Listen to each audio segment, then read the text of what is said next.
Ngara numida weram phone ki ba kangla pau digi maru ba pau khara khangasaraga myam da khudo tamjake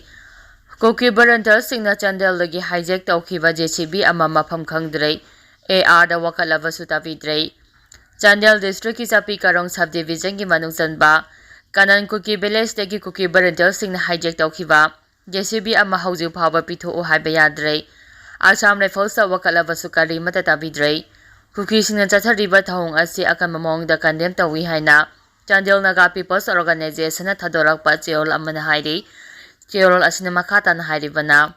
Hariba thoudok asi chahi asige February mangage nungthil pung ani ga minipuga Nepal tabada thokibani. Namit aduda Koki Barantal singaduna Chando Popi village dagi MK Ramkami Sothe kauba amagi JCB ahum DXM vehicles number MN04 CO677 ase hijack tawraga pokibani. Aduba hariba gari adu Koki amasu maite anigi marakta Thokiba Kangrup ki irang adu yamna kalingai matam lising aniga supna kun homdoige me da Assam Rifles na highway jang camp de phagat kibani adu ba valid documents ing ulaba matung da thodorak kibani adu ba haidi ba gari adu amuk hanna Koki Barantal kanan Koki village ke manata thauduna chatlingai da hijack tawraga pokibani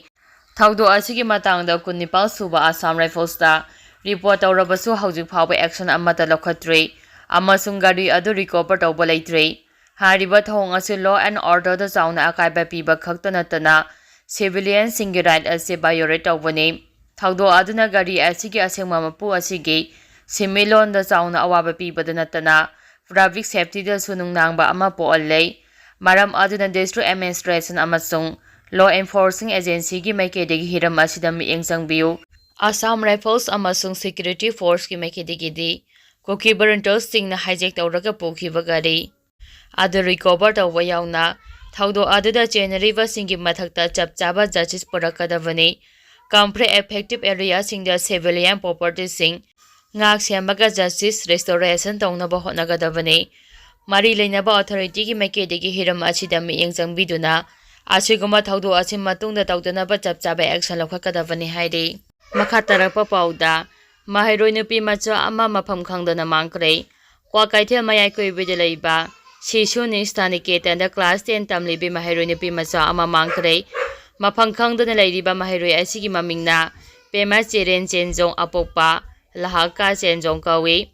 khagem pali panthak-tagini apopi mamana maiteni aduga mapana Arunachal tagini singjamai singam kha basketball ground mayadagi mangkhraba matung iroiroiba oina naga mapalda ukhi madugi matung mafam khangidrei kanagumba singna thengnabirabade mobile number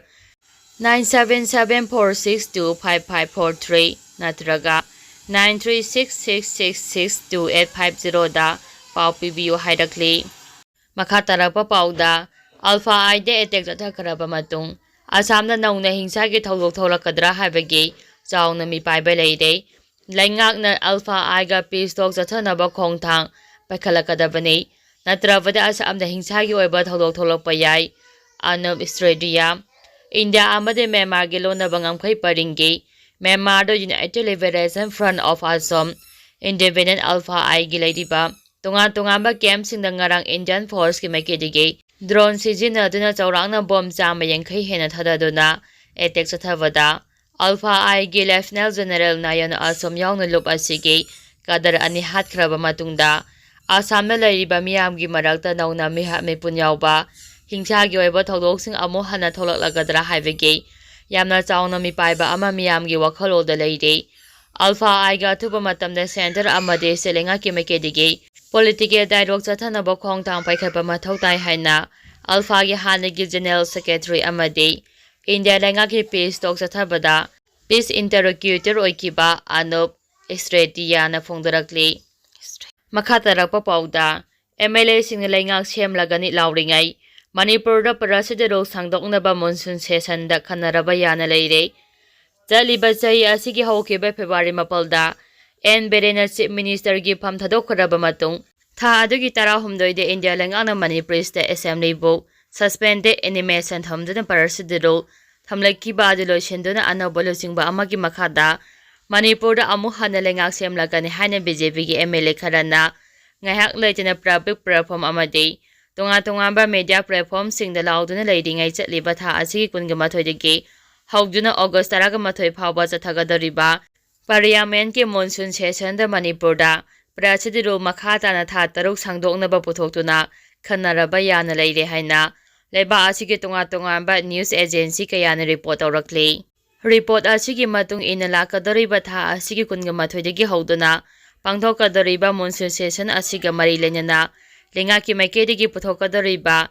business list ki matangda khananaba Union Cabinet ki mifam famduna khanagadori khanaba aduda Manipurda makhadana tha taruk Prachidi sangdoknabagi wafamsu yauri haide makatarakpa pauda security khara hanagi minister yauna MLA singdagi lauthokhrei